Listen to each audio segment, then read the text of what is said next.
ಪುರಾಣಗಳ ಕುರಿತು ಸರಿಯಾದ ಅಧ್ಯಯನ ಮಾಡದೆ ಯಕ್ಷಗಾನದಂತಹ ಕಲೆಯ ಮೂಲ ಸ್ವರೂಪವನ್ನು ಯಾರೂ ಬದಲಾಯಿಸಲು ಹೋಗಬೇಡಿ.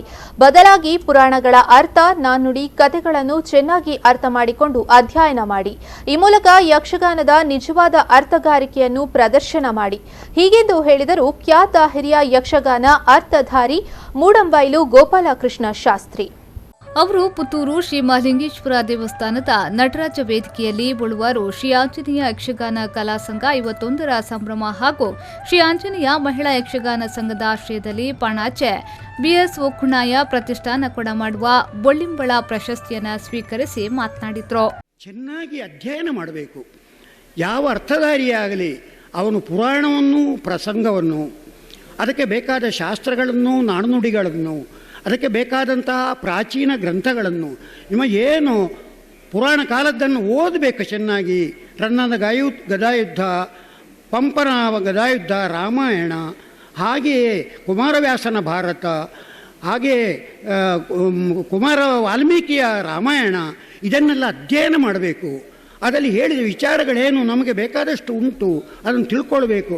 ಮತ್ತು ಈಗಿನ ಸಿದ್ದರಾಮಯ್ಯ ಹಾಗೆ ಮಾಡಿದರು, ಇವರು ಹೀಗೆ ಮಾಡಿದರು, ನೀನೆಂಥ ರಾಮ ಸಿದ್ದರಾಮನೋ ಅಂತ ಕೇಳುವ ಅರ್ಥಧಾರಿಗಳು ತಯಾರಾಗಿದ್ದಾರೆ ಈಗ. ಶ್ರೀ ಯಕ್ಷಾಂಜನೇಯ ಪ್ರಶಸ್ತಿ ಸ್ವೀಕರಿಸಿದ ಖ್ಯಾತ ಮದ್ಲಿಗಾರ ಪದ್ಯಾಣ ಶಂಕರನಾರಾಯಣ ಭಟ್ಟಪ್ರು ಮಾತನಾಡಿ, ಪ್ರಶಸ್ತಿ ಯಕ್ಷಗಾನ ಕ್ಷೇತ್ರದಲ್ಲಿ 50 ವರ್ಷಗಳ ಕಾಲ ತಿರುಗಾಟದಲ್ಲಿ ಸಿಕ್ಕ ಅರಸದೇ ಬಂದ ಭಾಗ್ಯ. ಈ ನಿಟ್ಟಿನಲ್ಲಿ ಆಂಜನೇಯ ಯಕ್ಷಗಾನ ಕಲಾ ಸಂಘದವರು ಅಭಿನಂದನಾರ್ಹರು ಎಂದರು. ಈ ಸತಿ ಯಕ್ಷಗಾನ ಪ್ರಶಸ್ತಿಗೆ ನೀವು ಒಪ್ಪಬೇಕು ಅಂತ ಏನೋ ಅನಿವಾರ್ಯ ಕಾರಣದಿಂದ ನನಗೆ ಬರಲಿಕ್ಕೆ ಆಗಲಿಲ್ಲ. ಅದನ್ನು ಒಳ್ಳೆ ಮಾತಿನಲ್ಲಿ ಅವರು ಕ್ಷಮಿಸಿ ಈ ವರ್ಷಕ್ಕೆ ಇಟ್ಟರು. ಅದು ಕಾರಣ ಉಂಟು. ಅದು ಯಾಕೆಂದರೆ ಬಹುಶಃ ಈ ವರ್ಷ ಈ 51ನೇ ಯಕ್ಷಾಂಜನೇಯ ಕಾರ್ಯಕ್ರಮದಲ್ಲಿ 50 ವರ್ಷ ತಿರುಗಾಟದ ನನಗೆ ಸಿಕ್ಕಿದ ಒಂದು ಭಾಗ್ಯ ಇದು. ಅಷ್ಟು ಪಕ್ವವಾಗಬೇಕು ಎಂಬ ಉದ್ದೇಶದಿಂದಲೇ ಬಹುಶಃ ನನಗೆ ಈ ಅವಕಾಶ ಕಳೆದ ವರ್ಷಕ್ಕೆ ಸಿಗಲಿಲ್ಲ, ಈ ವರ್ಷಕ್ಕೆ ಸಿಕ್ಕಿತ್ತು.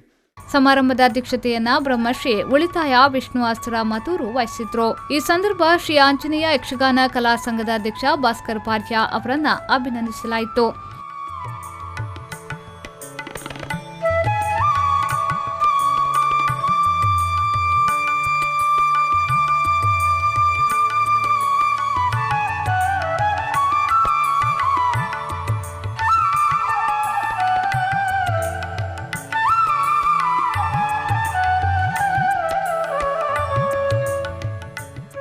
ಸಮಾರಂಭದಲ್ಲಿ ಶ್ರೀ ಆಂಜನೇಯ ಮಂತ್ರಾಲಯದ ಧರ್ಮದರ್ಶಿ ನಾರಾಯಣ ಮಣಿಯಾಣಿ, ಯಕ್ಷಗಾನ ಪ್ರಸಂಗಕರ್ತ ಬಿಎಸ್ ಶ್ರೀಧರ್, ಬಿಎಸ್ ಒಕ್ಕುಣಾಯ ಉಪಸ್ಥಿತರಿದ್ದರು.